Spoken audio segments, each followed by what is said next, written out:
Passion is a powerful feeling of enthusiasm. The different things going on in sports. Anything popping in the DFW.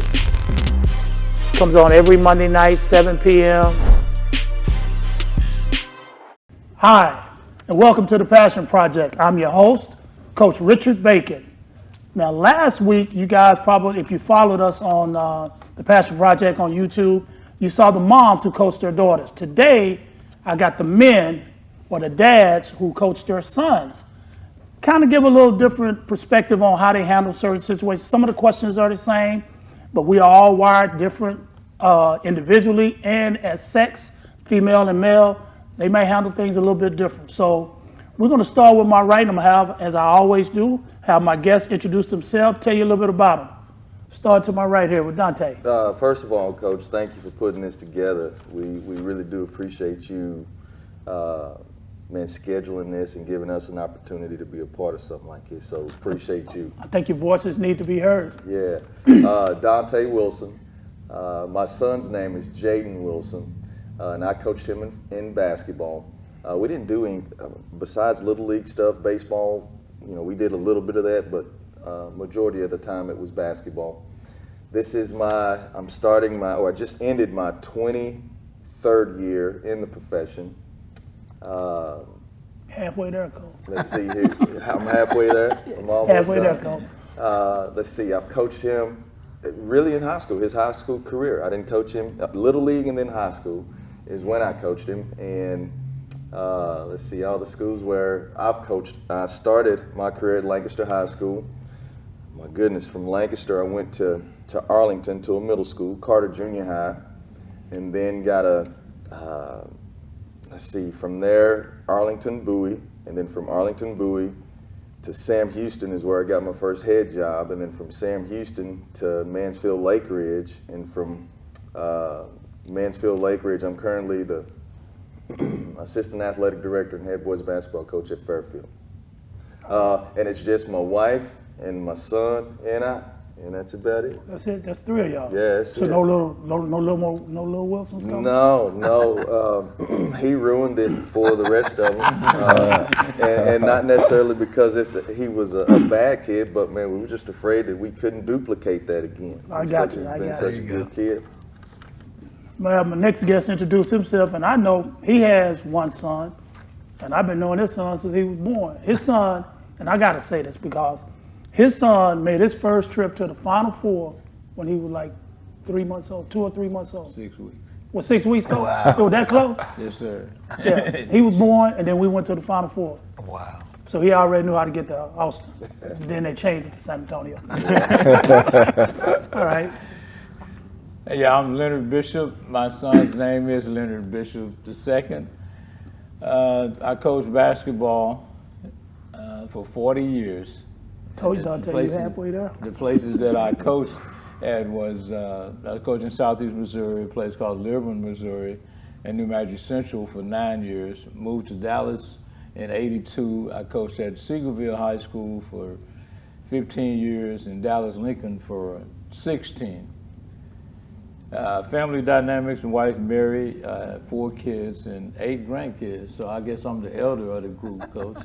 And yeah, you are. You're the only one up here older than me. Only one. Just want to say thanks, Coach. Appreciate you having me, and as always, love and appreciate being on the show. Oh, Coach, you know what, man? Since we met, since day one, we hit it off and learned a lot of stuff from you. Give you an idea of what we're talking about. I had just been named the head coach at Seagoville High School, and toward the end of that first year, one of my assistants was getting out of basketball, and I needed another assistant. And I had a parent tell me, he said, Coach, you got a middle school coach that won a state championship in Missouri coaching your middle school. I said, I got to hurry on down there and see him. So I brought him in, and I always tell people there's two ways a situation could be viewed. So this is my version of how I remember the conversation going. Okay. We sat in my classroom, and I asked you, I said, Coach, first question I'm going to ask you is, I'm younger than you. I'm aspiring to be a really good coach and all that, and you've already won a state championship. Could you work for me or with me? Then you remember that conversation? I said for sure. Yeah, you said for sure. I said, well, interview over. That's all I need to know. That's awesome. You know, if that's the case, and one of the things that I pass on to younger coaches that you told me a long time ago that I'll never forget, I said, Coach, we made it to the Final Four and we're not that talented. We work real hard. I said, what would happen if we had a bunch of talent? You said, we work even harder. Even harder, no doubt. And I always use that, man. I want to add something to that. When he interviewed me about the job, he showed me this one guy, about 6'4", pretty good athlete, and he said, Coach, we got 2 more. I said, let's go to work. Right. Okay. My name is Jed Cates. I'm the head football coach at Richland High School. I've known Coach Bagan for over 20 years, and we worked together there at Richland High School for, I think, 8. And my sons are Drew will be a senior, Brett will be a sophomore, and Clay will be a 7th grader. So I'm in this coaching your kid business for a while. Yeah, you are. I just finished my 25th year in coaching, 14th as a head coach, and 12th at Richland as the head coach. Can't believe it. And before that, I was at Fort Worth Arlington Heights, Grand Prairie High School, Euless Trinity, and way back, I started at Harwood Junior High in HEB. Okay. Proud to be here, and I got like I said, 3 boys, and I got an unbelievable wife that is a coach's wife to the max. But now I got to answer questions at home about why I did certain things since my son's playing for us. So I got a parent-teacher conference every single night. There you go. There you go. Coach, thanks for having us here. Yes, sir. My name is Brandon Bennett. I've been blessed to have 2 sons that I've coached. Caden is a freshman at Quinnipiac University in Hamden, Connecticut, and I have a son that will be a senior next year, Bryce. I coach basketball. Basketball has always been my passion and my love. I actually played football in college, but basketball is where I've always found peace. I've been coaching for 27 years. Yeah, you get close. Yeah, I'm getting up there. I don't know if I'll make 40, I tell you that, but I'm at 27. I did 3 years at Bailey Junior High School out of college. I did 2 years at Sam Houston. And then I left Sam Houston. I was a varsity assistant at Mansfield Summit for 7 years. And then I just currently finished my 15th year at Sam Houston. I mean, not Sam Houston, at South Grand Prairie, I'm sorry. At South Grand Prairie High School, not Sam Houston. we might be able to edit that out, too. Yeah, please edit that. 15 years at South Grand Prairie High School. Right. My family dynamics, I have a beautiful wife, Irma, and just my 2 sons. No grandkids yet. So I got 2 guys to my left with multiple kids, or 3, yeah, because Linda has 4 as well, but you only coach Lynn, right? Correct. And Dante only coached 1. All right, sounds good. I think you guys told us what they're doing these days. Man, I got to go back because I got to tell the JK story. He got 3 boys, and they fairly close in age. And man, they used to come to my basketball camps. And Dominant is the oldest, and you ought to watch him try to manipulate the older boy, and he makes sure he put him in check about who's the oldest. And I just watch it, man. It was so funny to watch them in camp, and it was amazing for me to realize that he had gotten this old, because they don't, like they said, they don't stay young long, and he's the quarterback for the Richland Rebels, and. I'm sorry, Richland Royals. Yeah, I know. Let me go back. They're the Royals. That's right. Yeah, I was always a Rebel. That's right. Yeah, the Richland Royals. Okay, so this is kind of sounds like a loaded question, but it's really not that loaded. Everybody had to think about how would it be when my son get here and I actually coach him with other people. And I think the average person thinks that we would treat them differently because they're our son. And I don't believe that's the case. I still think we put the best guys on the field or on the court that can help us win. So the question is, did you have any preconceived notions going into your son's first season with you, or things that you had to be careful about? Did you have to walk on eggshells, or how did you maneuver that? And I'm sure there are some things that probably happened with your first son that taught you some things about the second one coming up. And Coach, you're going through that right now because your second son is there. Right. And then eventually, all three won't ever be there at the same time, No, right? man.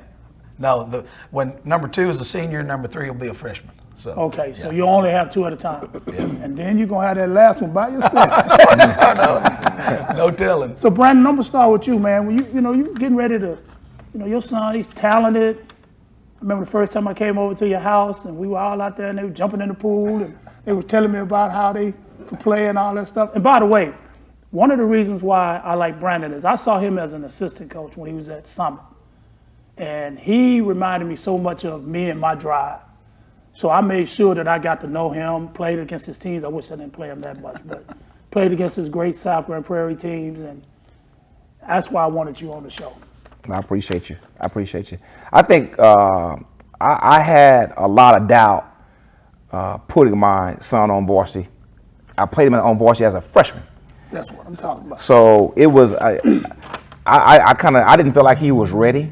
And so the thing that got me to really make a decision to put him on varsity was my varsity assistant. At that time, it was Zach Weir, who's actually head coach at Keller right now. Okay. And I had another assistant coach named Terrence Lofton, who's at Lamar High School. And I'm like, dude, I don't think he's ready to play varsity yet. And we were kind of a young team at that point in time. And both of them told me, Coach, make a decision and play him. He's ready. And so that kind of gave me the confidence to move him forward. And I think when you're coaching your son, you want to make sure that they earn everything they get. And so I think they really helped me make a decision to put him there and have confidence and allow him to play. And the other thing is, it's a fine line you walk because you don't want the expectations you have for him to be in this sport as a father to infiltrate that as a coach. And like the other coaches, that's where you need those other eyes. They saw the same thing you saw, but you were cautious about it because Absolutely. it was your son. If it would have been somebody else's son, he'd been on varsity with no questions asked. Yeah. You're probably right. But because he was your son, you wanted to make, I don't want nobody saying, man, I just moved him on varsity because he was my son. And sometimes, and being in that situation, we could hold him to a high standard, That's and that's what I'm not saying. fair to That's not fair to him. him. And the first we had when he was a freshman, we had individual meetings. Talking about your son. Yep. Okay. Yeah, we did it with all the players, but when it got to him, we ranked him from 1 to 60, and we told him where he was, and I told him. He goes, "Can I ask a question?" He said, "Do I call you dad or do I call you coach?" And I said, "Man, I am dad 100% of the time, man, and I want to be that first." So now, but prior to high school, I was probably his biggest critic. But once he got there, man, I just wanted to be dad and kind of cheer him on, and I let the other guys kind of coach him. We'd have conversations on the way home, but man, after that, man, I was dad. And see, we had the same scenario came up with the moms. And that's, I think it was Shelly Davis who said, her daughter asked her, "What do I call you?" She said, "You call me coach." Just call me coach. And it doesn't take him long. I coach my son too. And he took the drama out of it. He said, "Coach." I'm like, "He called me coach." He said, "Coach." All right, you got it already. So Lynn, how was it for you? Especially, wait a minute, let me preface this with some stuff. Especially with that group you had with like 7 or 8 D1 guys and a Hall of Famer, Olympian, NBA champion on your team in Chris Bosh. Well, as far as my son is concerned, a couple of things there. First of all, he did call me coach. And today he calls me coach. And for those of you who don't know, he is the head coach at Stephen F. Austin Right, so State proud of him. University. Yeah, and the first black head coach of any sport. But as far as one of the things that you mentioned as far as whether or not you put him on the team, we had a team meeting. And I always say that the coaching staff is the first team. So we had a team meeting, we were picking the teams. And we had gotten to number 12. And I think he was number 13. So we kept 13. And we were gonna keep 15, but we decided only to keep 13 on that year. And as far as Chris Bosh and those All-Americans you're talking about, the thing is, as that's concerned, is I never really thought about how good he was or where he was going to be. I knew that he could play, and I knew that he was going to be able to play with those guys. So the judgment is, as far as that's concerned, is that I think I was a little bit harder on him because I felt like when he did things right, that was he was supposed to do, and when he did do them correctly, then I was saying, why not? You know, but I should not have been as hard on him for making mistakes. I guess that's what it amounts to. You know, nobody's perfect, but I was a little bit hard on him when he made mistakes. And if you had a second son to go, I think I would praise him more for doing right instead of getting on him for all of the wrongs. And I think what I would add to that with son number 2, I think it was a little easier for me to make my decision because I had been down the path a little bit. Right. So I think both my sons had a chance to enter the varsity team. We had very young teams, and I think that it helped me out a lot. But the second one, I was like, he's ready, let's go do it. Okay. I had no doubt about it. So number 2 was a little smoother path for me. Gotcha. I'm saving Jed for last, but I want to comment on something that you said, and I can't remember. I think it's Krzyzewski who said it. He said, if you don't have time, he said, if you can't do it right, when will you have time to do it over? Oh, that's great. Yeah. If you ain't doing it right, when will you have time to do it over? So, and I say Jed purposely for last because his sport is the sport that everybody in the school is involved in. You got the cheerleaders, you got the Dixie Bears, you got the parents, you got all the APs got to be there for the game. You got everybody. Right. And his son played quarterback. Yeah. First of all, I'll say, I told you before the show, it's because he looks like mama, not me. Thank God for that, right? But I'll tell you, I learned as a young coach, as a young head coach, something happens bad at a football game, everybody in the stands looks at the head coach's reaction and the quarterback's. Well, my God, now I had done this to myself. Now they both have the same last name, you know? So why did I do that to myself? About halfway through the first week, going into our first game this year, it was going to be his first game to start at quarterback. I really did make myself kind of sick. I'm like, what am I doing? Why did I do this, you know?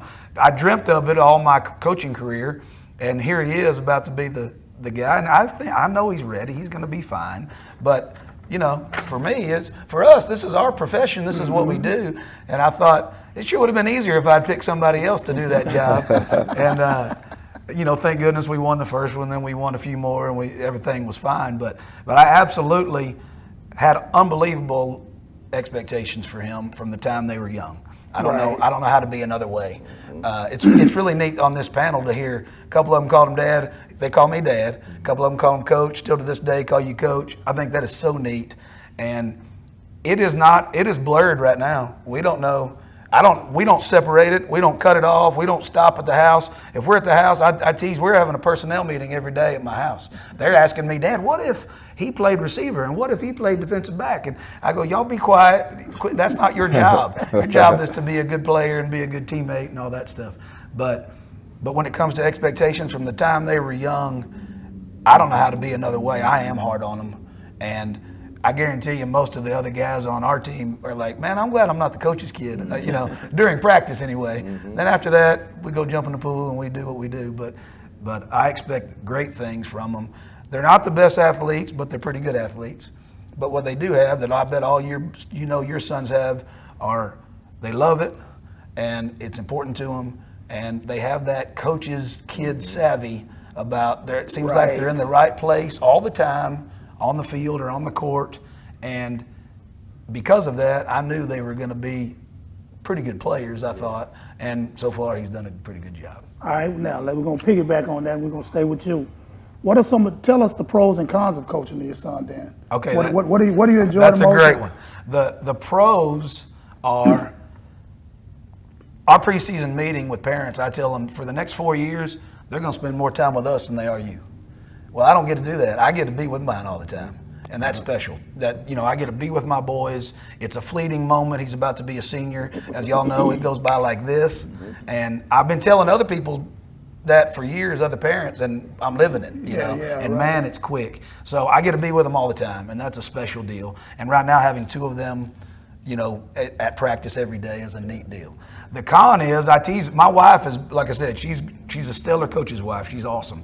All my life, after a game, she goes, "Hey, good job," or "I love you," or "Give me a hug," and all that. Now it's, by God, why didn't you let him throw the ball on 3rd and 8, right? Why did we run a draw play, right? I'm like, wait a second, this, now she loves me, but he's her flesh and blood, and by God, now I got a parent at the house all the time, and I tease her about that. But the other con is, I'll tell you, I told you I'm hard on mine. When I go silent on them, that's the worst thing I can do, because I'll go, do something else with other kids, work on something else in practice. And my son will come up to me after practice and he'll give me one of these, like, why didn't you tell me about that? So they want the feedback because they are coaches' kids. And if I'm not giving them to them now, I guess I've conditioned them. I better coach them hard or they don't know what to do with themselves, The beauty for me of coaching mine was I was going to coach him anyway. Yeah. Whether he played for me, if he played for another coach, when I go to his game, I'm going to evaluate it. He come home, he's still going to hear it. So why not have him full time? That's like right. you're talking about? So that pro far outweighed that con. Now I did have one episode, and this was after a basketball game that we won. That was close. My 2 daughters get in the back seat, and it's usually quiet in the car. Nobody said anything. I said, "What's wrong with y'all? We won. We need to talk." Talk about what? Rich didn't get to play enough. What you mean he didn't get to play enough? We won the game. What are you talking about? Isn't that the objective, to win the game? I said, let me tell y'all something. This parent conference is over right now. And don't y'all talk to me about no playing time, because I don't talk to no other parents about playing time. I ain't talking to his sisters about no playing time. We won the game, and if he was better than those other guys, he would have been out there. That's Been awesome. I think I'll go with what Coach said. My dad taught me a long time ago, growing up. He said the best thing that you can give a child, your child, is your time. And so the time is the pro for me. Like you said, being able to spend time with your child just at school. They can come down to the coach's office between classes, come and sit and hang out, come and grab your snacks out of the office, have conversation, and take off and go to the next class. So the time with school and practice, the car rides to school are great. Right. And so that time I think is very important. The con for me was having a balance between coach and dad, because I found myself with Caden. There were times where when I think we look at our child a little different. Like, we are harder on our kid than we are other kids. I think I was. So we get in the car and I was always talking basketball. It was, not always things that he wanted to hear. Right. And it got to the point where we get in the car and he'd be mad at me. Like, he wouldn't say a word. So we get in the car and we made to take a ride home, and it'll be silence in the car. And I finally told him, I said, Caden, listen, I'm your coach, but I'm your dad. We're not going to let basketball get in between our relationship. Right. And so I had to figure out how to have balance between being a coach at school and then the car rides at home and the time at home. I've been much better with Bryce as he come along. I try not to talk as much basketball at home. Very difficult, but I've gotten better at that. Right. Dante. I think I've had some unbelievable mentors, and because of that, I think I got to benefit from the benefits of having a son in the locker room. So if I could be a player on a team, how would I be in the locker room?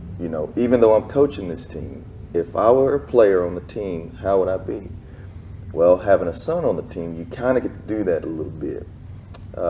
So that was one of the pros. I think Team 10 at Lake Ridge High School was probably the closest team I got to coach. And part of that, well, the main reason for that is because of my son. I'd say, hey, you need to go and spend some time with him. And he'd go grab one kid and spend time with him. And before you know it, it's 6 or 7 of them, and then it's a couple carloads of them in different places. So now, what's tough about that is if you don't have a kid on the team and you get home and you want to talk about the day, it's easy to do. But when you've got a kid in that locker room, you've got to be careful about what you say and what you're talking about. So I don't know. There were definitely more benefits than negatives. pros than cons when it came to that part. But because of my mentors, I got schooled on how to use a son in the locker room. So it was awesome. Some of the women talked about how they set boundaries.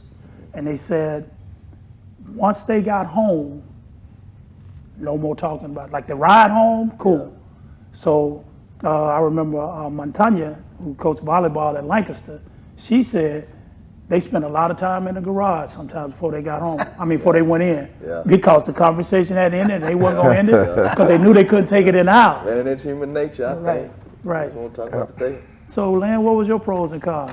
Well, you know, I think that the pros but definitely are the fact that you're able to talk to them. And you mentioned time. You know, you get to spend time because every day I know they're going to be with them. Secondly, you know, we were able to have conversations. I didn't realize you're going to be a coach, but, you know, we talked about a lot of things, and some of the things that happen in the huddle, you know, in the classroom and stuff, you know, he know about it, but I don't. So we were able to share some things that on the way home again, and then about the team, about the day, which I thought was definitely good for us. And the other thing about it, somebody mentioned this, is that, like I said, once we got home, we talked on the way home, but once we got in the house, we probably spent very little time talking basketball, coaching, or strategy, and things of this nature. And I was trying to figure out a con about it, you know, what was negative about the situation, and I don't know. I guess I had to go with Coach, though. Sometimes, you know, I think my wife got into it a lot more because my son was involved, you know. So I go in the house and I don't talk to him, but then I got to talk to her. You know? So I figured that's probably, you know, I'm trying to come up with something, but that's probably the biggest thing. Yeah, it's your girl, but his mama. Yeah. Brandon, you kind of hit on this a little bit. And could you elaborate maybe a little bit more? Tell us about a situation that came up or something that happened that involved your son that you had to separate dad and coach. Can you remember any of those situations that came up where it was hard to differentiate or put yourself in daddy's shoes? Or give you an example. Shelly talked about her daughter. She was a freshman on varsity this year. She left her shoes and bus was ready to go. Now it's your child. Are you going to slip the shoes through the back door? Or you going to make somebody get them? Or you going to make them, you left your shoes, I guess you're not playing. Have you ever had any of those situations, or can you think of one? Yeah, I think my biggest thing with both of my sons is I have a huge, I really want them to put the time in to be great. Gotcha. And I think there were times where I thought that they didn't work hard enough. I'm dealing with this with Bryce right now. Caden finally figured it out. So I think to be great, you got to wake up and you got to find a way to have a routine daily to prove yourself. I felt like they were a little bit lazy at times. Didn't work hard enough. As a coach's kid, my thing was you're always going to have eyes on you. I'm your father. I'm the head coach. And so you're going to have people watching you. You got to be ready to show them that you're ready to go and you got to prove yourself. So we had a lot of conversation about putting work in. And there were times where, you know, I may take a video game, away from you. I may, take the car keys, until you can get yourself locked in and work. So I think that was the biggest thing for me, like getting them to understand the importance of having to put your work in to be great. And I'm dealing with that with Bryce a little bit now. I want him to work harder. I don't think he puts enough time in. But what I found before we came here, he grabbed the keys. He grabbed my keys at school, grabbed the car. He took off and went to the school. And that's what I want to see from him. That's what I want to see from him. You got to put your work in when nobody's looking, that extra work. Right. Piggyback off of what you were saying, I was talking to Jed before we came on air, and we was talking about my daughter. And I told her, she goes to school in Virginia. That's plane ride, ain't no driving. I'm not coming. It was real simple. I say, when you come home this summer, you got to put in some work, got a membership, Planet whatever you call it. Planet Fitness. And told her, look, if you don't put in the work, I'm not flying out there to watch you sit on the bench. I can watch it. I got the app for all your games. So the other night she came up to me. She said, I said, where you going? She said, I'm finna go work out. I said, go work out where? I'm going to Planet Fitness. At 10 o'clock? She said, it's open 24 hours. I said, wait a minute. 10 o'clock, though, you are still a female. And I worry about that. You know I don't go to sleep until you get home. She said, Daddy, what it is I'm going to work out with my friend. She played at Mansfield. And she don't get off work till 9:30. So they were going to meet at Planet Fitness at 10. So I had to applaud on that. But I was about to get hot. I was about to get hot. So, Jed? I do have one of those. Sometime this year, just a regular practice day, I make some of them that have had some ankle problems wear those lace-up ankle braces, right? Mm-hmm. Well, he stayed back with the teacher and was late to practice. Of course, he has to do his warming up and all, quarterbacks are, those pretty boys got to warm up a little bit. And he's not out there, and he's never, because he is a coach's kid, he's always on time. Something's up. So he runs out there, and I notice he doesn't have his ankle braces on. I send his behind back to the field house, and where we are, it's about 75 yards one way to the field house and back from the. You don't start practice without your ankle braces. Go get them.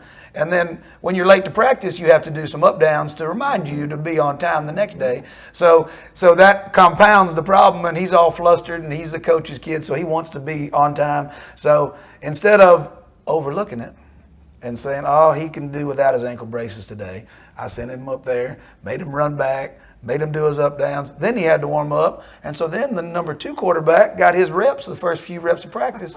And guess what? That never happened again.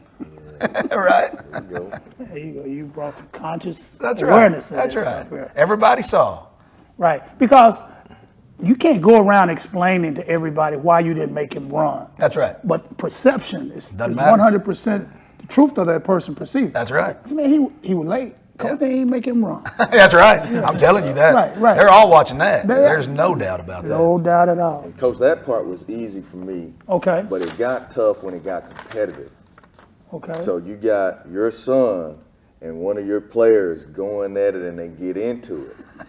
Holding him accountable wasn't the issue, but when I saw my son, it looks like, man, this could happen. This could go down, and I'm going to have to pick a side, and I already know what side I'm on. Your side was already chosen. Yeah, from the jump. So those moments were probably the hardest for me. Now, if nothing ever happened, I'd say, hey, y'all quit that, stop that. But I'm like, God, Right. I can see that. how would I handle that if this kid, beats the heck out of my son?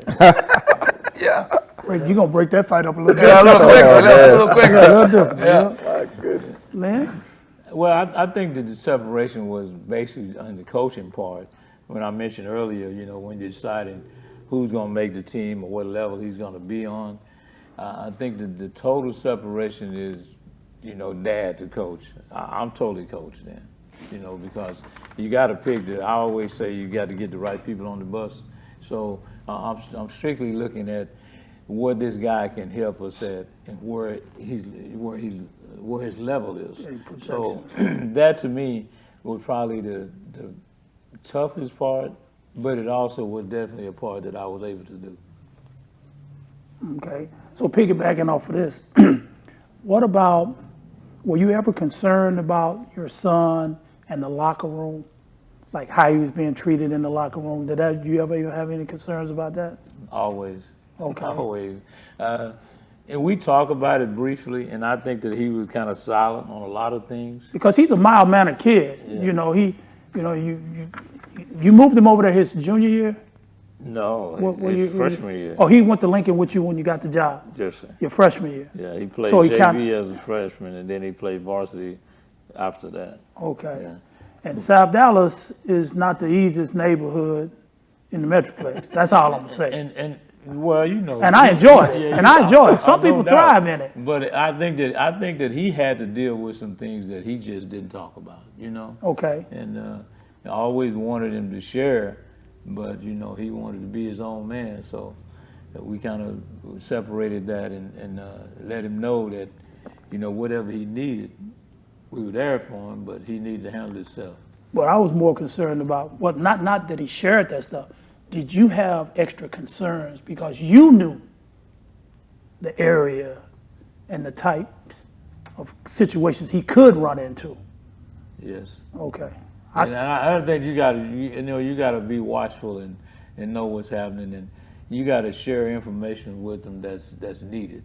That's what it amounts to. You know, he has to know what's going on, and he has to know how to deal with it. So my daughter mentioned to us her junior year that she wants to go to an HBCU. And she had been at Mansfield ISD the whole time. I get the job at DeSoto. Coach, she had to go to DeSoto to get a glimpse of what HBCU life was going to be like, because I know I didn't want her walking in vanilla. Yeah. But I wear it every day. But the good thing about it was, like Brandon was saying earlier, I'm just down in the locker room in the coach's office. Any problems that come up, you ain't got to call me, then I got to get there. I'm already there. Yeah. So that was part of her decision, our decision to take her there. Dante, you ever worry about your son in the locker room? You know that one guy that was elbowing him in practice? Is he gonna go? What's gonna happen when we get in the locker room? You know, I think that stuff is, you know, to a certain extent good for young men, so I never really worried about that. Okay. But I did kind of worry a little bit about how he would be able to connect with teammates because he's a coach's kid. Gotcha. You know, maybe there's some stuff that they might try to keep from him because he might tell me, or but just being able to build relationships and connect with the guys in the locker room, that's probably really the only thing I worried about, just because, you know, I wondered if his teammates would trust him. Gotcha. Yeah. He gonna run and tell daddy what we saying there. Yeah. Or like people would say, meeting, they have a meeting, they had a meeting after the meeting. Mm-hmm. Okay, we can't say this around here. Right. Right. Exactly. You said it best a minute ago about the two most watched people in football is the head coach and the quarterback. Right. That's all you. That's all. They all live at my house. So right now. so if we don't win a football game, It's your our fault. or his fault. That's right. That's right. So did you ever have any concerns when he went into that locker room? You know, since he grew up, ball boy, around it, knew sure everybody, I didn't have a whole bunch of concern regarding that. I'll tell you what did happen this year that never dawned on me before. Guys tease each other, right? I mean just good old ribbon about something on your appearance and something, you know, they call one guy big nose and they got one guy hunchback and they you know what the kids do, kid stuff. And he thought because of my position, he couldn't get involved in that or be a kid. Yeah, and he thought he had to just take it. And he was upset one night and I said, wait. You're one of the guys.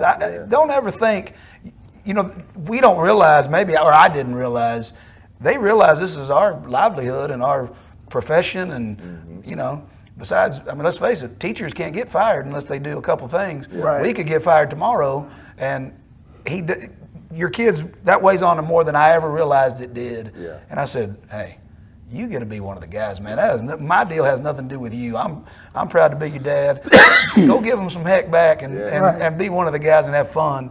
And that changed everything. It was like overnight, and I didn't know he was dealing with that for 1 second until one evening, you know, in the course of the fall. So like Leonard said, he wanted to be his own man. Yeah. Probably didn't want to have to bring that on my dad.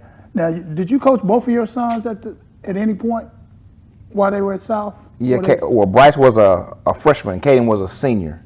Okay, did they both play varsity? No, Bryce played not at the same time. They never played on the same team. Okay, so you never had them. Yeah, they've so been you separated. only had one to worry about it. Did you have any concerns about them and how they were going to be treated in the locker room? Our locker rooms have been really good. With Caden is more about his business. Like he's not a joker. Like he doesn't play games, and so guys never mess with him. But he has some unbelievable relationships with his teammates. They got along really well. Bryce, on the other hand, he jokes a lot and laughs and giggles. So, you know, I think his friends they give him a hard time, but they have his back.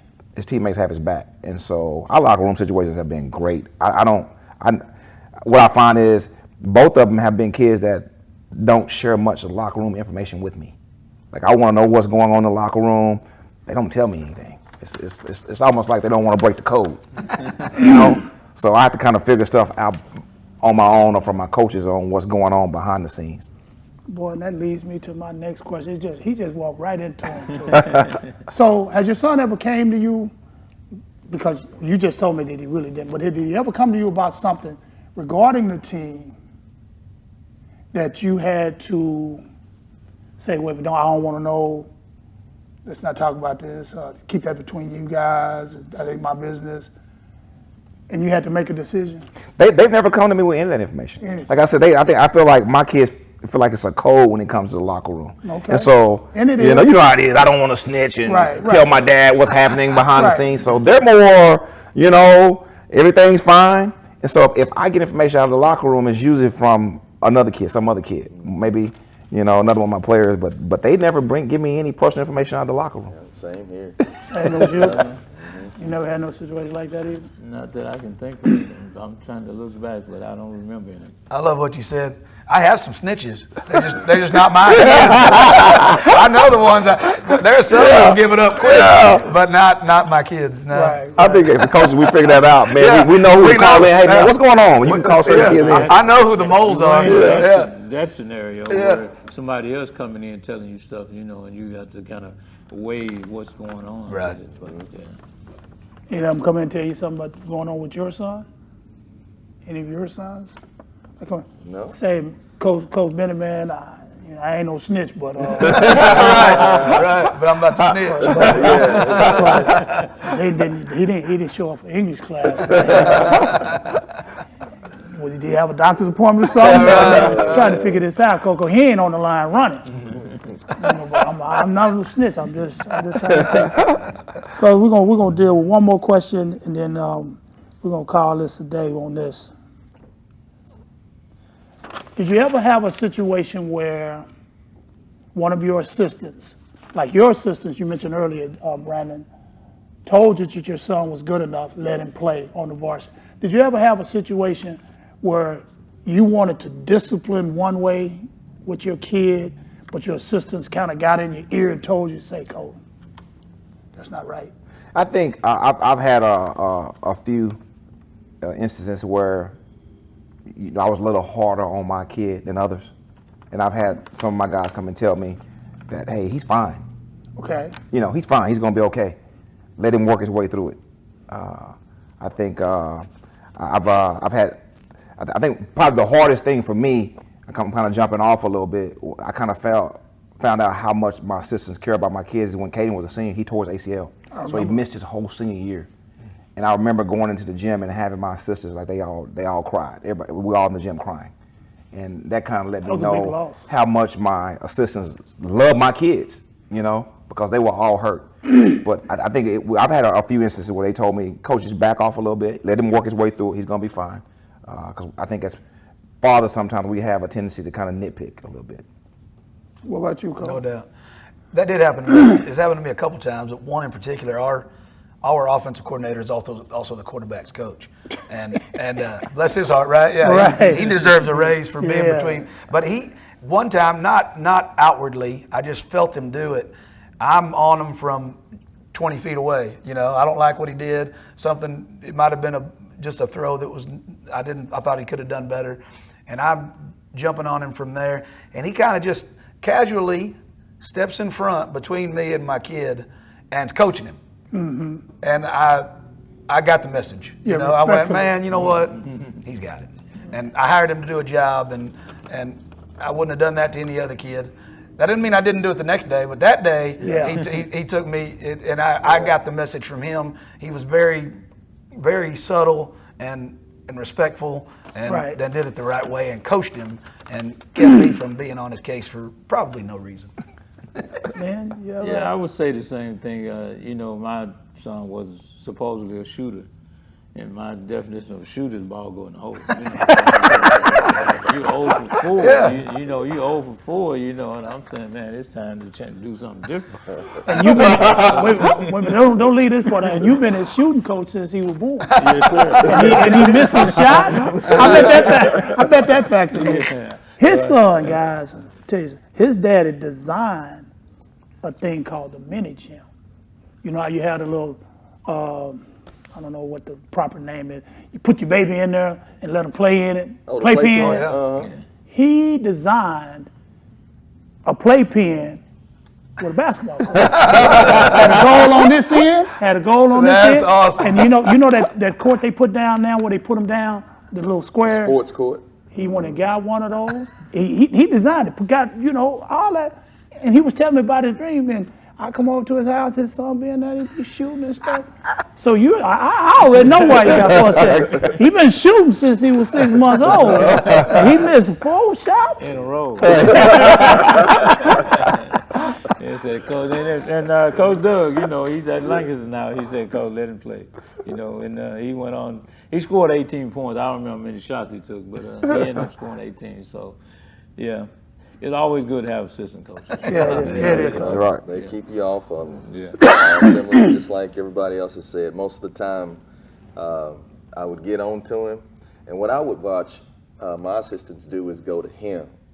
You know, they wouldn't necessarily say too much to me, but they would go to him and say, man, don't worry about it. Just keep doing what you're doing. It's your dad. Here's why.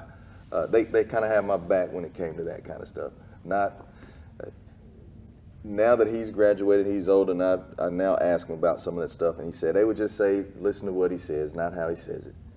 And that's kind of how those guys handle those situations. I had a mom who coached at Lancaster with Coach Doug. And she said one day she put her daughter out of volleyball practice. Mm-hmm. And Coach Douglas walked her back in the gym and told her, you can't kick her out. She said, fast forward a couple of years now, his boys are going there, and one of his boys was outside, and she marched him back in there and said, you can't, you can't kick him out. Yeah. I'm going to tell you guys, I was in a situation that was kind of delicate. It's a little bit different than being the father of the child, but when your assistant coach is the father of the child, and they get in it, that's a tough situation. I'm gonna give you an example. So I had a coach, him and his son, he was upset with something that his son did at a game. So when he's coming off, he jumped up to check him as he's coming to the bench. And the people on the scorer's table was not appreciative of how he was talking. It's like, do you see this assistant coach talking to this kid like that? And so we ended up telling him, said, that's his son. They were like, oh, okay. Okay, we're going to back off. You know, that's his son. I get it. I get it. Well, guys, man, I've had a blast, and I know we could do this for 2 days in a row, nonstop. Yeah. And I just appreciate you guys answering the bell and coming over and giving me 45 minutes of your time today. And it's a lot of good information here, and I'm probably going to watch the show a couple times so I can learn some of this stuff that I'm learning now. I wish I would have knew before I started coaching. Right. Because you guys are giving me some stuff, man. So I really recommend that if you got a friend and you watch this show, or you got a coach that you know that might need some information about coaching their own child, you need to tune in to the Passion Project with Coach Bacon every Monday, 7 p.m. on YouTube. See you guys. Thanks.